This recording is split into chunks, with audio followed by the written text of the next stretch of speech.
হে কি খবর বন্ধুরা, আবারও স্বাগতম। আজকের গল্পে জানব কিভাবে একটা সিদ্ধান্ত এই দম্পতির জীবন থমকে দিয়েছিল, যার পর থেকে তারা বাইরের দুনিয়ার আলো আর দেখতে পারেনি। এর মাঝে আপনারা কে কোন জেলা থেকে দেখছেন কমেন্টে জানিয়ে যাবেন। আজ মায়া আর ববজির বিবাহবার্ষিকী। এই বিশেষ দিনটা সেলিব্রেট করার জন্য তারা একটা ছোট্ট ট্রিপে বেরিয়েছে। তাদের যাত্রার শুরুটা হচ্ছে বিশাল সমুদ্র থেকে, যেখানে তারা কিছুটা শান্ত সময় কাটাবে এবং তারপর তাদের পরের গন্তব্যের দিকে যাবে। কিন্তু এ সময় মায়ার চোখে দূরে সুন্দর একটা দ্বীপ পড়ে, যেখানে যেতে সে জেদ ধরল। যদিও ববজি প্রথমে যেতে চাইছিল না, কিন্তু স্ত্রীর ভালোবাসার কাছে হার মানল। সে বলল, আজ আমাদের স্পেশাল দিন, চলো নতুন কিছু এক্সপ্লোর করি। কিন্তু তারা বুঝতেই পারেনি যে এই সিদ্ধান্ত তাদের জীবনের গতি পুরোপুরি পাল্টে দেবে। ওরা নিজেদের ছোট্ট রাবারের নৌকাটির সমুদ্রে নামিয়ে সেই দ্বীপের দিকে যাত্রা শুরু করলো। কিন্তু দ্বীপে পা রাখতেই তারা বুঝতে পারলো, দূর থেকে যা সুন্দর দেখায় কাছ থেকে সবসময় তেমন হয় না। চারপাশ জুড়ে শুধু নীরবতা, বিরান ভূমি আর এক ধরনের ভুতুরে পরিবেশ। মায়া বলল, এত দূর এসে পড়েছি, একবার ঠিকমতো ঘুরে দেখি, না হলে এতটা আশাটাই বৃথা হবে। তারা চারপাশটা ঘুরতে লাগলো। হঠাৎই তারা কয়েকটা পুরনো মরিচা ধরা যন্ত্রপাতি দেখতে পেল। দেখে তাদের মনে হলো হয়তো বহু বছর আগে এখানে ব্যবসায়ীরা বড় বড় জাহাজ নিয়ে আসতো, অথবা হয়তো কোনো বৈজ্ঞানিক পরীক্ষা নিরীক্ষা চলতো। তুমি কি মনে করো? তারা দ্বীপের সবচেয়ে উঁচু জায়গায় উঠে কয়েকটা ছবি তুলল। কিন্তু তখনই ববজি লক্ষ্য করলো যে আকাশ ধীরে ধীরে কালো হয়ে যাচ্ছে। তার মনে সন্দেহ হলো, এটাকে কোনো বড় ঝড়ের লক্ষণ। ববজি বেশি ঝুঁকি না নিয়ে দ্বীপ থেকে বেরিয়ে যাওয়ার সিদ্ধান্ত নিল। তারা দ্রুত নৌকাটি পানিতে নামালো। কিন্তু তখনই ঝড় শুরু হয়ে গেল। সামুদ্রিক ঢেউ ভয়ঙ্করভাবে তাণ্ডব চালাচ্ছে। এখন যদি তারা আর কিছুক্ষণ পানিতে থাকে তাহলে বেঁচে যেতে পারে। তাই তারা সিদ্ধান্ত নিল আপাতত দ্বীপেই ফিরে যাবে। রাতের জন্য তারা একটা ছোট্ট আশ্রয় বানিয়ে নিল এবং অল্প আগুন জ্বালিয়ে সারা রাত কাটালো। কিন্তু পরের সকাল তাদের জন্য আরও ভয়ঙ্কর বিপদ নিয়ে এলো। যখন তারা সমুদ্রের দিকে তাকালো, দেখলো তাদের নৌকাটি কোথাও নেই। মায়ার সন্দেহ হলো হয়তো ববজি তাড়াহুড়ো করতে গিয়ে নোঙর ঠিকমতো ফেলতে ভুলে গেছে। কিন্তু ববজির দৃঢ় বিশ্বাস ছিল সে নোঙর ফেলেছিল। ওরা ভাবলো হয়তো গত রাতের ভয়ঙ্কর জ্বরে নৌকাটি ভেসে গেছে। তারা দ্রুত দ্বীপের চারপাশ ঘুরে নৌকাটি খুঁজতে শুরু করলো।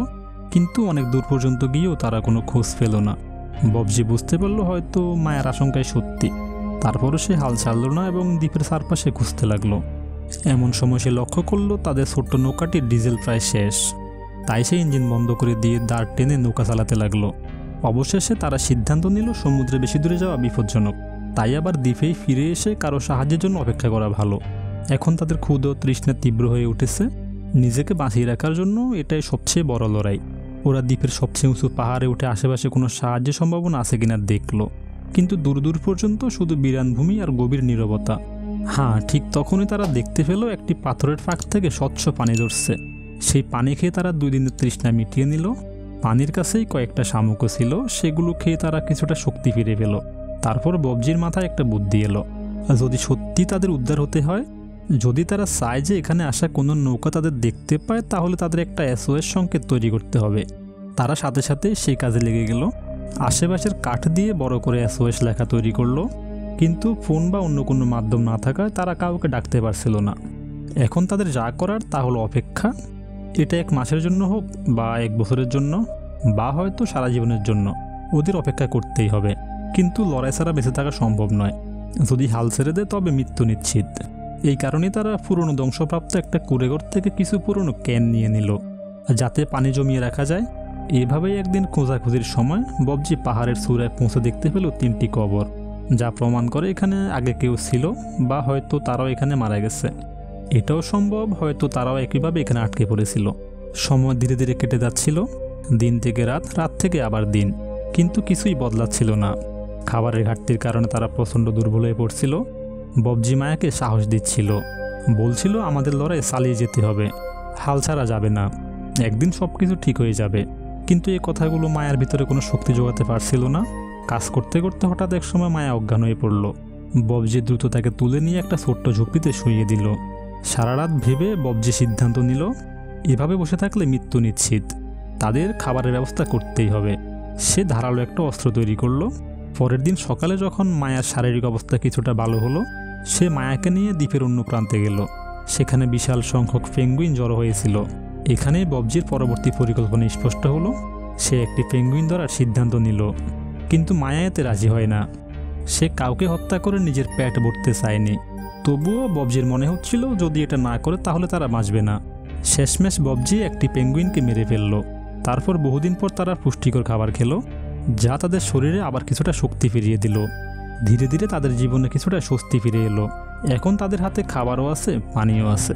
কিন্তু এই সুখ বেশি দিন টিকল না, কারণ যখন প্রতিদিন কোনো সাহায্যের অপেক্ষা করতে হয় তখন সময়টা কাটার মতো বেদনা দেয়। যদিও খাবার পানি সবই আছে, তবু অন্যের সাহায্যের আশা প্রতিটি দিন তারা কাটিয়ে দেয়, কিন্তু কোনো ফলাফল আসে না। শেষমেশ তারা আবার সেই জায়গায় ফিরে গেল যেখানে তারা আগে গিয়েছিল। কিন্তু এবার সেখানে পৌঁছে চারপাশের গভীর নীরবতা দেখে ওদের ভয় আরও বেড়ে গেল, কারণ এখন আর একটি পেঙ্গুইনও দেখা যাচ্ছিল না। এটা মায়াকে ভিতর থেকে পুরোপুরি ভেঙে দিল। মনে হচ্ছিল তারা আবার সেখানেই ফিরে এসেছে যেখান থেকে সবকিছু শুরু হয়েছিল। একই কষ্ট আবার তাদের ঘিরে ধরল। তখন মায়া বলল, আমাদের আবার সমুদ্রে নামা উচিত। হয়তো কোনো জাহাজ পাশ দিয়ে যাবে আর আমাদের দেখে সাহায্য করবে। কিন্তু ববজি তা মানতে নারাজ, কারণ সমুদ্রে না আছে খাবার, না সঠিক দিক জানা সম্ভব, আর ভয়ানক ঝুঁকিও আছে। কমপক্ষে দ্বীপে থাকলে কিছুটা নিরাপদে আছেন তারা। কিন্তু মায়া ভীষণ ভয় পেয়েছে। তার মাথায় বারবার ঘুরছে যদি সে অসুস্থ হয়ে পড়ে অথবা ক্ষুধে মারা যায় তবে। ঠিক তখনই হঠাৎ তারা দূরে একটি জাহাজের আলো দেখতে পেল। তারা দৌড়ে সমুদ্রের তীরে গেল এবং চিৎকার শুরু করলো। কিন্তু যেমন ছাদের মানুষ পৃথিবীর দিকে তাকিয়ে চিৎকার করে তবুও আমরা শুনতে পাবো না, তেমনভাবেই ওই জাহাজও ওদের শুনতে পারল না। যদি তারা আগে থেকে আগুন জ্বালাতো বা ধোঁয়া তুলতো হয়তো জাহাজের লোকেরা দেখতে পেত। তখন মায়া আগুন জ্বালানোর চেষ্টা শুরু করলো, কিন্তু ততক্ষণে ববজি ছোট্ট নৌকাটি নিয়ে সমুদ্রে নেমে পড়ল। তার উদ্দেশ্য ছিল জাহাজের কাছে পৌঁছে যাওয়া, যাতে তারা তাকে দেখে সাহায্য করে। মায়া চিৎকার করে বলছিল, ফিরে এসো, ওখানে ভয়ঙ্কর বিপদ আছে। সে ভাবলো এই সুযোগ হাতছাড়া করলে হয়তো আর কোনোদিন আসবে না। সে দ্রুত নৌকা চালাতে লাগলো, কিন্তু কিছু দূর যেতে যা হওয়ার তাই হলো। নৌকার জ্বালানি ফুরিয়ে গেল, নৌকা মাঝ সমুদ্রে থেমে গেল। সে অনেকটা দূরে চলে এসেছিল, কিন্তু জাহাজের কাছাকাছি পৌঁছাতে পারেনি। অর্থাৎ তার চোখের সামনে বাঁচার শেষ আশাটুকু ভেঙে গেল। মায়া তীরে দাঁড়িয়ে সামনের জন্য অপেক্ষা করছিল, কিন্তু ববজি আর ফিরল না। এতে মায়া পুরোপুরি ভেঙে পড়ল। সে বুঝতে পারছিল না এখন একা সে কী করবে। অবশেষে কোনো উপায় না দেখে সে আবার কুঁড়ে ঘরে ফিরে গেল। পরদিন সকালে হঠাৎ দরজায় কেউ কড়া নাড়ল। মায়া দরজা খুলে দেখল সামনে ববজি। আহত অবস্থায় সে তাকে শক্ত করে জড়িয়ে ধরল, ভেতরে নিয়ে এলো। ববজি বলল, ফেরার পথে বিশাল ঢেউয়ের ধাক্কা সামলাতে না পেরে নৌকা ডুবে গিয়েছিল। আমি একটা পাথরে আশ্রয় পড়ি, আর এতে আমার পা গুরুতর জখম হয়। তবু আমি হাল ছাড়িনি, কোনো রকমে ফিরে এসেছি। এখন ক্ষত থেকে প্রচণ্ড ব্যথা হচ্ছিল, তাই মায়া একটি ছুরি গরম করে ক্ষতস্থানে আগুনের সাহায্যে রক্তপাত বন্ধ করার চেষ্টা করল। যন্ত্রণায় ববজি অজ্ঞান হয়ে গেল। মায়া বুঝলো এখন থেকে সমস্ত দায়িত্ব তার কাঁধেই। খাবার, পানি সবকিছুই তাকেই সামলাতে হবে, কারণ ববজি কিছুদিন আর হাঁটতে পারবে না। পরদিন যখন ববজির জ্ঞান ফিরল, সে বলল, আমি এটা ইচ্ছা করে করিনি। আমি জানতাম তোমার জন্য জীবন আরও কঠিন হয়ে যাবে। কিন্তু মায়া তাকে সাহস দিল, এমন কিছু হবে না, আমি সব সামলে নেব। ধীরে ধীরে দিনগুলো আবার কেটে যেতে লাগলো। এভাবেই তারা একে অপরের ভরসায় 1 মাসেরও বেশি সময় এই বিরান দ্বীপে কাটিয়ে দিল। এই জন্যই আমি শুরুতে বলেছিলাম একটা সিদ্ধান্ত ওদের সময়কে থামিয়ে দিয়েছিল। একদিন মায়া বাইরে কিছু জোগাড় করতে গিয়ে লক্ষ্য করল শীতকাল এগিয়ে আসছে। দূরের পাহাড়গুলো বরফে ঢেকে যাচ্ছে, মানে বিপদ আরও বাড়ছে। তাই সে স্বামীকে বলল, আমাদের এই জায়গা ছেড়ে চলে যেতে হবে। কিন্তু ববজি বলল, আমি হাঁটার মতো অবস্থায় নেই। মায়া বাইরে থেকে হাঁ বলল বটে, কিন্তু ভেতরে ভেতরে সে জানতো যদি কোনো পদক্ষেপ না নেয় তবে তারা ঠান্ডায় মরে যাবে।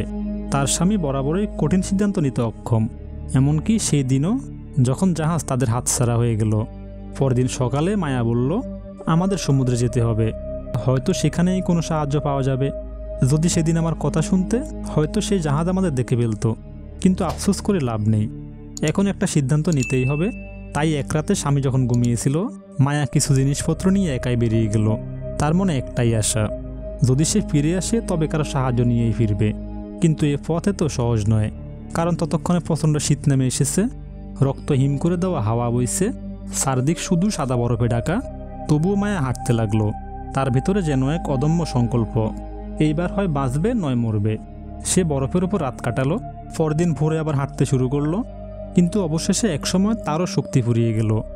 মায়া তখন বরফের উপর তার হাত মুখে লাগিয়ে চলতে লাগলো, যাতে তার চোখ খোলা থাকে এবং সে চলতে পারে। কিছু দূরে সে একটি লাল রঙের ভবন দেখতে পেল। হয়তো সেটা কোনো গবেষণা কেন্দ্র অথবা মায়ার জীবনের নতুন আশ্রয়। দৌড়ে ভিতরে ঢুকলো, কিন্তু সেখানে কেউ ছিল না। কিন্তু খাবার এবং উষ্ণ কাপড় ছিল প্রচুর। প্রথমেই সে নিজেকে পরিষ্কার করলো, তারপর পেট ভরে খেলো। এবং আশেপাশে ঘুরতে লাগলো মানুষ আছে কিনা দেখার জন্য, কিন্তু কোনো লোক ছিল না। কিন্তু হ্যাঁ, সেখানে একটি স্নোবোর্ড ছিল। মায়ার মনে যেন নতুন জীবন ফিরে এলো। সে দ্রুত কিছু খাবারের সামগ্রী জোগাড় করলো এবং আবার ঝুপড়ির দিকে বের হলো, যেখানে পৌঁছানোর সময় অন্ধকার নেমে এলো। যখন সে ঝুপড়িতে পৌঁছালো, দেখলো একটি ভয়ঙ্কর জ্বর পুরো ঝুপড়িটি ধ্বংস করে ফেলেছে। ঝুপড়ির নিচে তার স্বামী চাপা পড়ে আছে, পুরো শরীর জমে গিয়েছে। মায়া দ্রুত তাকে বের করলো, নৌকার দিকে নিয়ে গেল এবং তারপর গরম কাপড় দিয়ে ঢেকে দিল। ধীরে ধীরে সময়ের সাথে তার শরীর উষ্ণ হতে লাগলো এবং সুস্থতা ফিরে এলো। এবার দুজনেই খুশি, ওদের থাকার জন্য একটি ছাদও মিলেছে। ববজি এখন বেশিরভাগ সুস্থ। তাদের মধ্যে একটি রাত নাচ হয়েছে। তারপর এলো সেই দিন যার জন্য তারা 42 দিন অপেক্ষা করেছে। গবেষকদের দল পৌঁছে গেছে, অর্থাৎ এখন তারা বাঁচবে।